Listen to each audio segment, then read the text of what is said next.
Olá, meus amigos, tudo bem? Nós estamos aqui para mais um de nossos encontros e hoje a gente vai conversar sobre a primeira parte do capítulo 2 da Bhagavad Gita. O capítulo 2 ele é chamado de Samkhya Yoga. Eu vou ler os versos de 1 a 30 e depois a gente faz alguns comentários, né? Então vamos lá. Sanjaya disse: A ele que estava entristecido, invadido pela compaixão, com um olhar transbordante de lágrimas, Krishna disse essas palavras: Nesse lugar inadequado, como recai sobre você, ó Arjuna, essa fraqueza que não conduz ao céu, que causa má fama e não é própria de uma pessoa respeitável?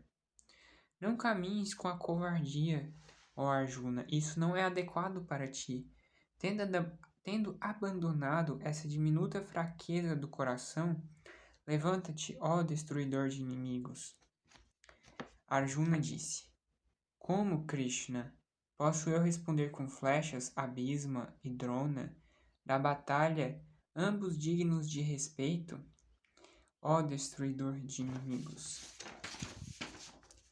É melhor desfrutar, ainda que de esmolas neste mundo, não tendo matado teus parentes, gurus generosos, preceptores, gurus generosos. Tendo matado preceptores, mesmo que eles estejam desejosos de riqueza, eu só poderia gozar de desfrutes manchados de sangue. E isto não sabemos qual alternativa é melhor para nós, se vencemos ou se nos vencem. Aquelas pessoas que, por tê-las matado, perderíamos o gosto pela vida. São os aliados de Dhritarashtra, que estão bem diante de nós. Eu, dominado por covardia, com a mente incapacitada para decidir o que é certo ou errado, com a inteligência incapacitada para perceber o Dharma, peço-lhe, definitivamente ensine-me aquilo que é melhor para mim. Sou seu discípulo, ensine-me, pois estou entregue a você. Eu não vejo o que eliminará a tristeza que seca os meus sentidos. Mesmo se eu obtivesse um reino próspero, sem rivais, na terra ou o domínio sobre as criaturas celestiais. Sanjaya disse. Tendo falado a Krishna dessa maneira, Arjuna disse a Krishna: Não lutarei, e tornou-se silencioso. Fazendo uma pausa, meus amigos, porque senão a gente já lê tudo assim sem fazer uma pausinha aí vai ficar muita coisa para falar depois. Bom, é muito interessante esse pequena introdução, né? Porque no capítulo 1, o sofrimento de Arjuna, né? A tristeza de Arjuna, onde Arjuna ele passa o capítulo inteiro se lamentando para Krishna. E no começo do capítulo 2, Arjuna continua, né? E o que é mais interessante é que quando Arjuna está diante dessa guerra, ele, no primeiro momento, ele percebe que qualquer escolha que ele tomar, ele vai estar fadado ao sofrimento. Se ele for para a guerra e destruir, né, os inimigos, ele vai ser uma vitória manchada de sangue, vamos colocar assim, né? Ele vai se sentir muito mal por isso. Porque sempre lembrando que o contexto da Bhagavad Gita é uma guerra, vamos colocar assim, né?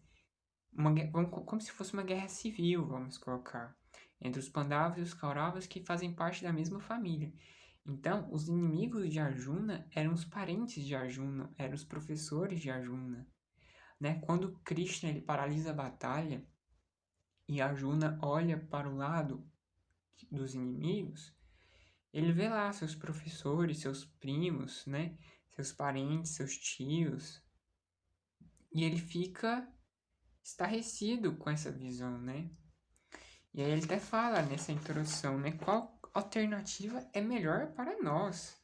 se a gente vencer ou se eles nos vencerem, né? Então, para Arjuna, qualquer coisa que acontecer, ele vai estar no sofrimento, nessa visão, né? Por isso que ele fala no engraçado, porque depois de toda a Bhagavad Gita, né, dando um spoiler, Arjuna fala para Krishna, né? Não lutarei. E fica silencioso. Ele se lamenta, lamenta, lamenta e fala, não lutarei.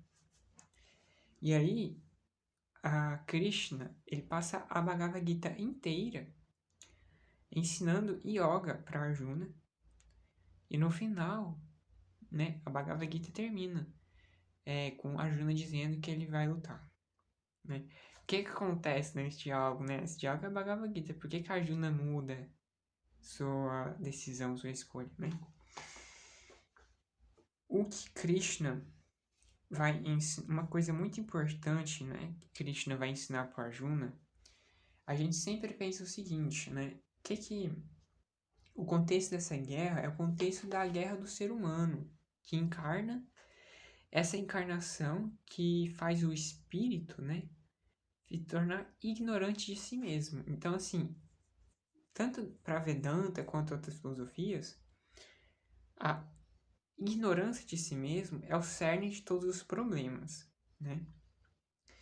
Porque, como diz esse capítulo, né, Samkhya Yoga, a doutrina de Samkhya, ela vai tratar essencialmente da natureza do sujeito, o que a gente realmente é.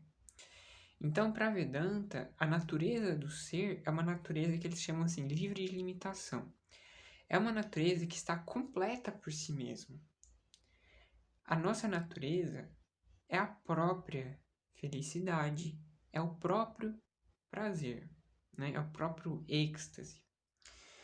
Quando o espírito encarnado se torna ignorante de sua própria natureza, ele passa a desejar.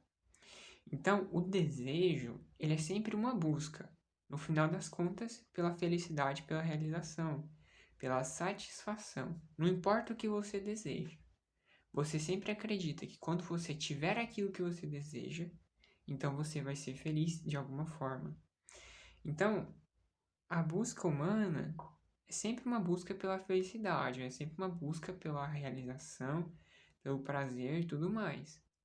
As pessoas desejam porque elas acreditam que essa coisa que elas desejam vai trazer um prazer, uma felicidade, alguma coisa. Mas percebem que o ignorante de si mesmo, ele sempre desloca o centro de si para o fora. Então ele sempre passa a buscar a felicidade fora. E esse começo da Bhagavad Gita vai mostrar isso.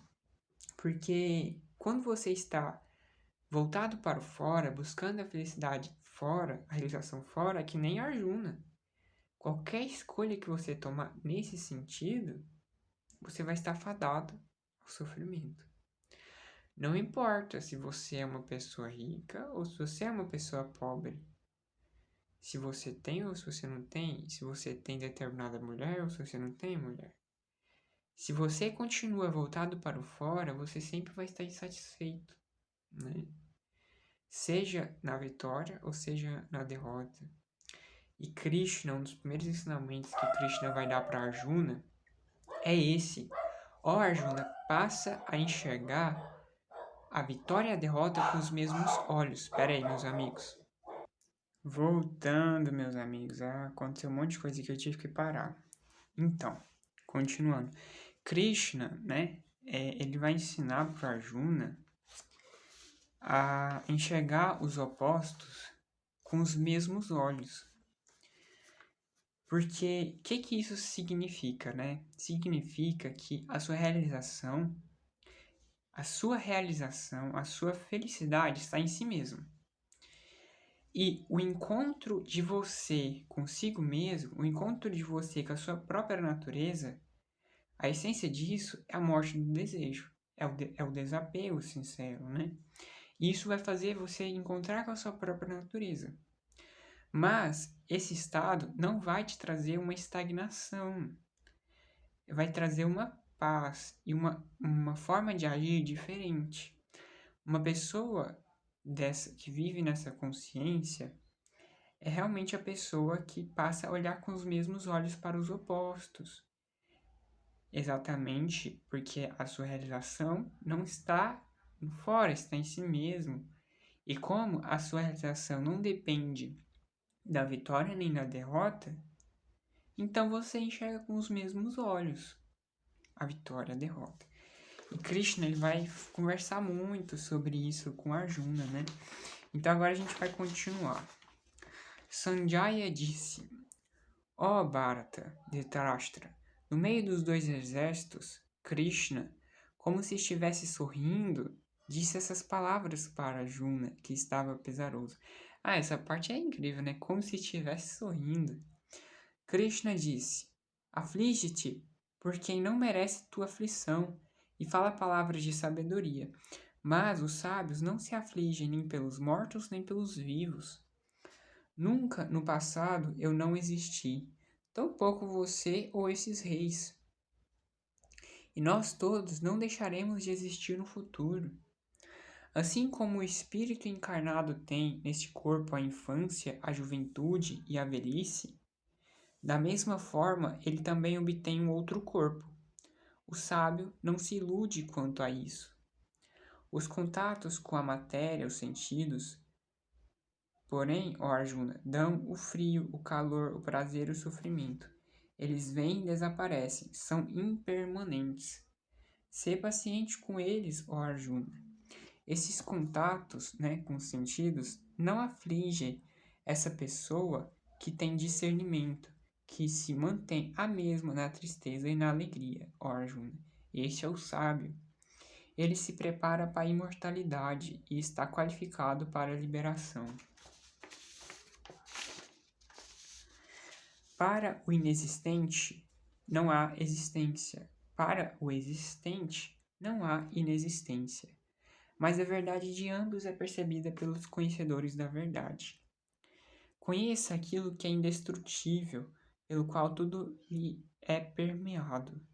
Ninguém é capaz de causar a destruição daquilo que é imutável.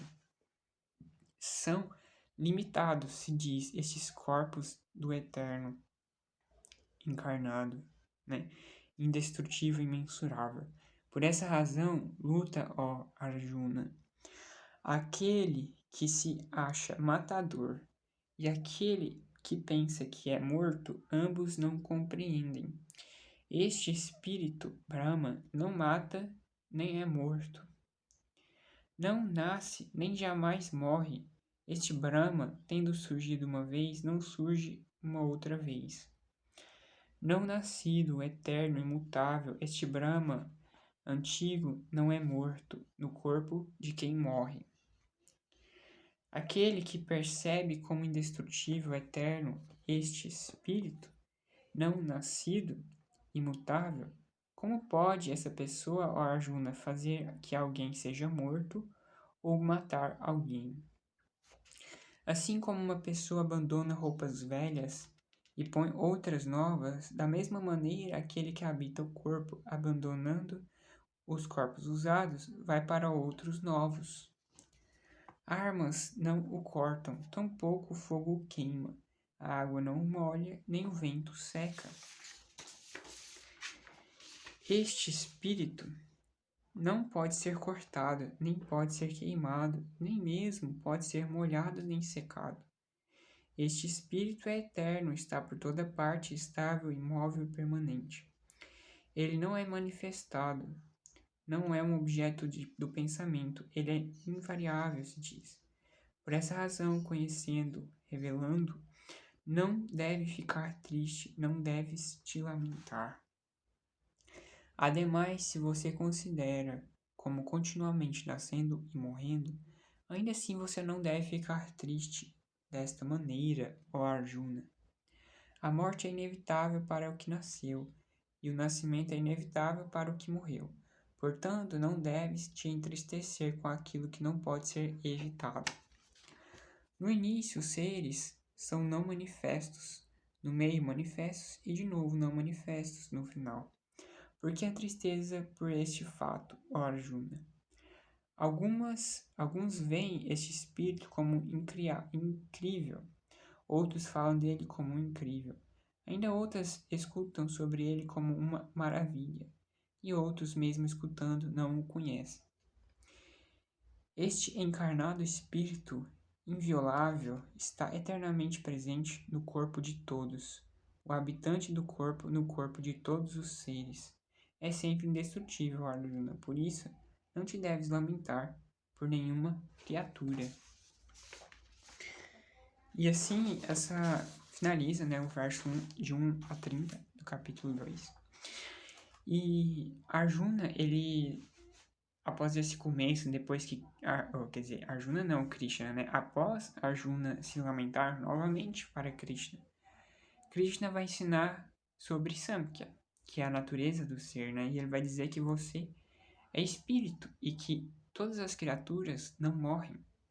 E Krishna vai dizer para Arjuna, né, Arjuna, você não precisa se lamentar por nenhuma criatura, por nenhum ser, porque isso que você está vendo, esses corpos, não são a sua verdadeira natureza, não é a verdadeira natureza do ser. A sua verdadeira natureza é eterna. Você nunca teve nascimento e nunca terá um fim. Você é eterno, né? Vamos colocar assim. E todas as criaturas também. E por isso que Krishna fala para ele não se entristecer com essa guerra, né? E com todo esse contexto, né? E eu vou finalizar por aqui, meus amigos. Já deu bastante diálogo. Semana que vem, no próximo encontro, a gente continua essa discussão, tá? Namastê a todos, namastê, muita paz.